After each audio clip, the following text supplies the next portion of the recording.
कहानी की शुरुआत में हमें पता चलता है कि पूरी दुनिया में हर जगह ज़ॉम्बी वायरस ने अटैक कर दिया है और जो कुछ भी लोग बचे हैं वो ज़ॉम्बीज को या तो मार रहे हैं या उनसे बचकर भाग रहे हैं। इसी बीच हम एक सोल्जर कैप्टन सार्ज को देखते हैं जो कि अपने सोल्जर्स की मौतों से काफी गुस्से में था, क्योंकि उसके सीनियर के कहने पर ही वो लोग एक एरिया में जाकर इन्फेक्टेड हो गए। तभी सार्ज के सामने पड़ी एक सोल्जर की लाश ज़ॉम्बी बनकर उठ जाती है, जिसे देखकर वो अपने सीनियर को बुलाता है और कहता है कि वो उसे शूट करे, लेकिन उसका सीनियर उसे मार नहीं पाता, जिसके बाद सार्ज खुद ही उसे शूट करके मार देता है। अब अचानक वहाँ एक इन्फेक्टेड सोल्जर आ जाता है और उसे सीनियर के चेहरे को खाकर उसे इन्फेक्टेड कर देता है। इसके बाद में सार्ज सीनियर के साथ साथ उस इन्फेक्टेड सोल्जर को भी मार देता है। खैर सीन यहाँ से चेंज होता है और हम प्लम आइलैंड में बड़े से गाँव को देखते हैं, जिसमें पैट्रिक नाम का आदमी अपने लोगों के साथ मिलकर यहाँ के ज़ॉम्बीज को मार रहा था। उसका मानना था कि इन ज़ॉम्बीज को मारकर ही खत्म किया जा सकता है, लेकिन इस समय उसकी बेटी जेनेट उसे ऐसा करने से मना करती है, लेकिन वो उसकी बात नहीं सुनता और कहता है कि वो जो कर रहा है वही ठीक है।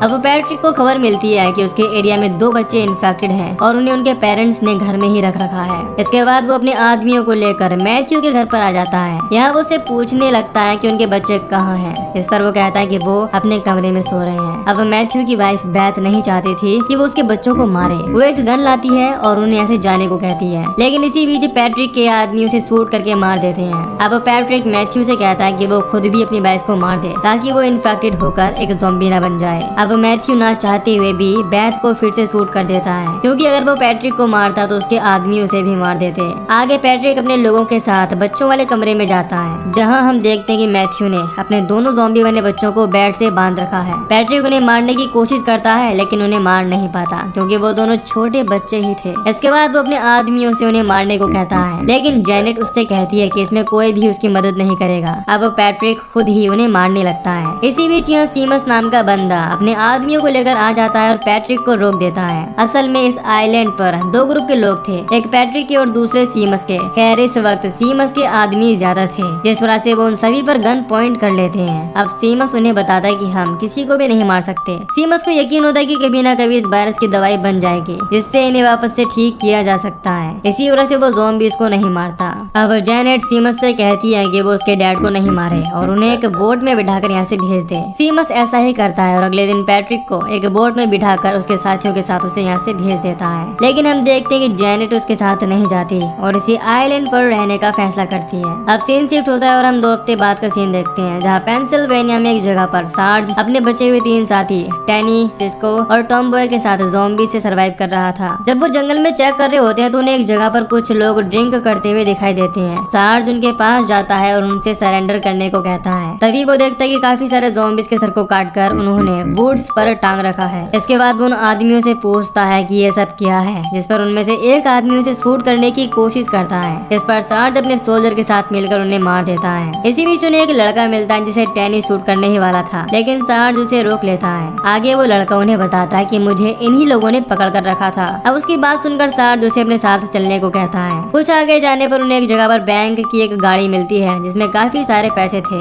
इसके बाद ये सभी इसी गाड़ी में बैठकर आगे जाने लगते हैं। अब कुछ टाइम बाद वो लड़का उन्हें बताता है कि हम प्लम आइलैंड पर जा सकते हैं, जो कि एक सेफ प्लेस है। अब असल में ये लड़का उसी आइलैंड के बारे में बात कर रहा था जिसके बारे में हम जान चुके हैं। अब वो लड़का उन्हें पैट्रिक की एक वीडियो दिखाता है, जिसमें वो हर किसी को प्लम आइलैंड आने के लिए इनवाइट कर रहा है। ये देखकर सार्ज अपनी टीम से उसी तरफ जाने को कहता है। दूसरी तरफ हम देखते हैं कि पैट्रिक अपने आदमियों के साथ पोर्ट पर रहने लगा था, ताकि अगर कोई इस आइलैंड की तरफ जाए तो वो उन्हें लूट ले। खैर कुछ देर में यहाँ सार्ज अपनी टीम के साथ पहुँच जाता है और पैट्रिक को गाड़ी देखकर उनसे पैसे मांगने लगता है, लेकिन सार्ज उसे कोई भी पैसा देना नहीं चाहता था। इसी बीच उन्हें पानी में एक बड़ा शिप खड़ा हुआ दिखाई देता है और वो डिसाइड करते हैं कि वो उसे लेकर ही आगे जाएंगे। अब अचानक वहाँ चारों तरफ से काफी ज़ॉम्बीज आने लगते हैं। इसके बाद सार्ज अपनी टीम से आगे बढ़ने को कहता है, लेकिन तभी उन्हें आगे बढ़ता देख पैट्रिक का एक आदमी उन्हें शूट करने लगता है। अब सिस्को जल्दी से पानी में स्विम करके शिप की तरफ जाने लगता है। साथ ही हम देखते हैं कि पानी में काफी ज़ॉम्बीज उसे नीचे की तरफ खींचने लगते हैं। तभी सिस्को एक ज़ॉम्बीज की उंगली काट लेता है और उनसे बचता हुआ शिप पर आ जाता है। इधर सार्ज उन आदमियों से लड़ने की कोशिश करता है, लेकिन वो सभी एक केबिन से छिपकर फायरिंग कर रहे थे। तभी सार्ज गाड़ी के ऊपर चढ़कर उस केबिन के दरवाजे पर एक ग्रेनेड ब्लास्ट कर देता है, जिससे उसके आगे का दरवाजा टूट जाता है। अब दरवाजा टूटने की वजह से ज़ॉम्बीज उन्हें देख लेते हैं और उनकी तरफ आने लगते हैं। दूसरी तरफ सिस्को को शिप में भी ज़ॉम्बीज मिलते हैं, जिन्हें वो मारने लगता है। तभी यहाँ उसके साथी टॉम बॉय आ जाती है और उसकी मदद करने लगती है।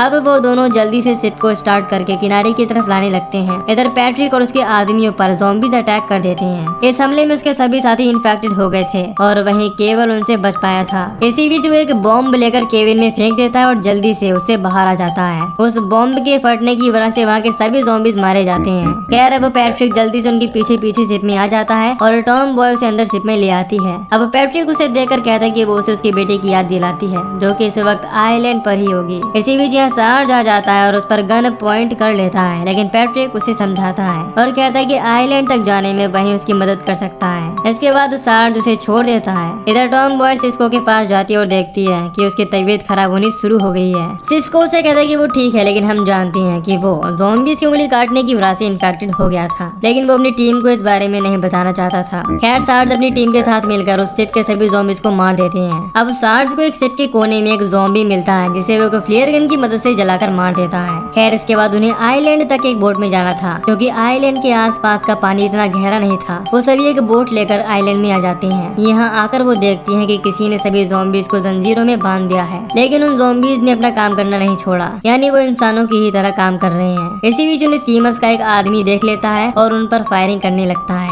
सभी उसकी फायरिंग से बचने की कोशिश करते हैं, लेकिन एक गोली सार्ज के कंधे में लग जाती है और एक बैनी को हिट कर देती है। इससे वो बच नहीं पाता और मौके पर ही उसकी मौत हो जाती है। तभी टॉम बॉय पेड़ के पीछे छिपे उस आदमी को मार देती है। अब सार्ज बैनी को खोकर काफी दुखी था और रोने लगता है, लेकिन पैट्रिक बैनी की बॉडी में फायर कर देता है और ये देखकर सार्ज को काफी गुस्सा आता है और वो पैट्रिक को पकड़ लेता है। असल में पैट्रिक ने ऐसा इसीलिए किया था ताकि वो भी एक ज़ॉम्बी ना बन जाए। इसी बीच वहाँ जेनेट की ट्विन सिस्टर जेन अपने घोड़े के साथ आती है और हम देखते हैं कि वो भी अब एक ज़ॉम्बी बन गई है। पैट्रिक अपनी बेटी की हालत देखकर काफी दुखी होता है। वो समझ चुका था कि उसकी बेटी की ये हालत सीमस की वजह से हुई है। इसके बाद वो अपनी गन लेता है और उसे मारने चला जाता है और बाकियों से कहता है कि वो उसके आने का वेट करें। दूसरी तरफ हम सीमस को देखते हैं जो कि अपने एक आदमी चक के पास जाता है जो कि इन्फेक्टेड हुए ज़ॉम्बीज को तवेले में बंद कर रहा था, लेकिन हम देखते हैं कि ज़ॉम्बीज एक जगह नहीं रुकते और हर चीज को खाने की कोशिश कर रहे हैं। इसके बाद दोनों मिलकर तवेले से बाहर निकलने वाले ज़ॉम्बीज को मार देते हैं। तवेले के बाहर उन्होंने एक ज़ॉम्बीज को एक पिग के साथ बांध रखा था, ये देखने के लिए कि ज़ॉम्बीज इंसानों के अलावा जानवरों को भी खा सकते हैं क्या, लेकिन वो ज़ॉम्बी पिग को नहीं खाता और सीमस के आदमियों की तरफ आने लगता है। इसके बाद सीमस खुद ही उस ज़ॉम्बी को शूट करके मार देता है। अब सीमस चक से कहता है कि वो जेन को पकड़ कर लाए ताकि वो उस पर भी एक्सपेरिमेंट कर सके।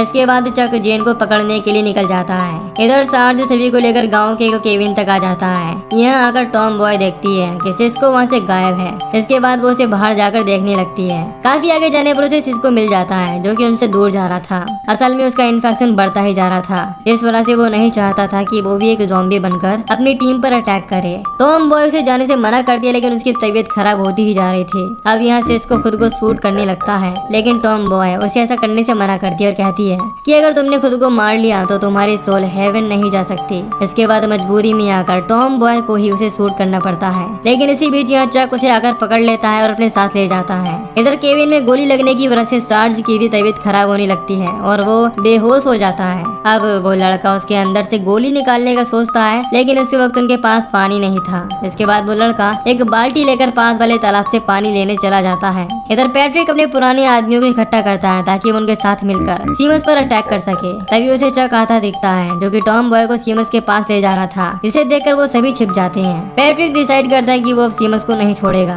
खैर अब हम देखते हैं कि सीमस टॉम बॉय को अपने साथ टेबल पर बैठाकर खाना खिला रहा है। साथ ही अब सीमस को पता लग गया था कि उसके साथ और कौन कौन है। इसी बीच टॉम बॉय देखती है कि सीमस के घर में एक ज़ॉम्बी काम कर रही है और वो कोई और नहीं बल्कि सीमस की वाइफ ही है। दूसरी तरफ चक एक जगह आकर जेन को पकड़ लेता है और उसे भी सीमस के पास ले जाने लगता है। इधर केविन में हम जेनेट को देखते हैं जो कि सार्ज का बैंडेज कर रही है। इसके बाद जेनेट उन्हें अपने डैड के बारे में बताती है कि वो एक झूठे इंसान है, वो यहाँ केवल सीमस को मारने आए हैं ताकि वो फिर से इस आइलैंड पर अपनी हुकूमत कर सके। इसी बीच यहाँ पैट्रिक भी आ जाता है और वो सार्ज को बता देता है कि उसके साथ ही टॉम बॉय सीमस के पास है, इसे उन्हें लेने जाना है। इसके बाद सार्ज उस लड़के को साथ लेकर उसके पीछे पीछे जाने लगता है। अब रास्ते में जाते वक्त जेनेट फिर से अपने डैड को रोकने की कोशिश करती है, लेकिन पैट्रिक किसी की नहीं सुनता और उससे घर जाने को कहता है। अब कुछ आगे जाने पर उन्हें एक जगह पर टॉम बॉय बंधी हुई मिलती है और सीमस ने उसके आसपास ज़ॉम्बी लगा रखे थे। वो पैट्रिक और उसके साथियों से सरेंडर करने को कहता है और टॉम बॉय की वजह से उन्हें अपनी गन्स नीचे डालनी पड़ती हैं। इसी बीच सार्ज उस लड़के को उन पैसों वाले बॉक्स की चाबी देकर वहाँ से भेज देता है और कहता है कि वो यहाँ से उन पैसों को लेकर चला जाए। अब सीमस उन्हें बंदी बना लेता है और उन्हें अपना प्लान बताता है कि वो बार बार ज़ॉम्बीज पर एक्सपेरिमेंट कर रहा है ताकि वो ज़ॉम्बीज इंसानों को छोड़कर जानवरों को खा सके, इससे ज़ॉम्बीज भी इंसानों के साथ मिलकर रह सके। इस बार उसने जेन को उसके घोड़े के साथ बंद कर दिया था ताकि वो ज्यादा भूखी होने की वजह से उसे खा ले। ये सब देखकर पैट्रिक को काफी गुस्सा आता है, लेकिन वो कुछ नहीं कर पाता। अब कुछ देर में यहाँ जेनेट और वो लड़का उन सभी की गन्स लेकर यहाँ आ जाते हैं और जेनेट सबसे कहती है कि अब सबके पास गन्स हैं तो अब वो सब लड़ सकते हैं। इसी बीच वो देखती है कि जेन उससे कुछ कहना चाहती है। अब जैसे ही वो उसके पास जाकर बात करने की कोशिश करती है, अचानक जेन उसके हाथ पर काट लेती है और उसे भी इन्फेक्टेड कर देती है। अब चक ये देखकर उन सभी को मारने आगे बढ़ता है, लेकिन सीमस उसे आगे जाने से मना करता है, लेकिन वो उस पर ध्यान नहीं देता। इसके बाद सीमस चक के पैर में गोली मार देता है। तभी दोनों ग्रुप्स में फायरिंग शुरू हो जाती है और वो आपस में लड़ने लगते हैं। तभी चक एक दरवाजे को शूट करके खोल देता है जिसमें काफी सारे ज़ॉम्बीज कैद थे।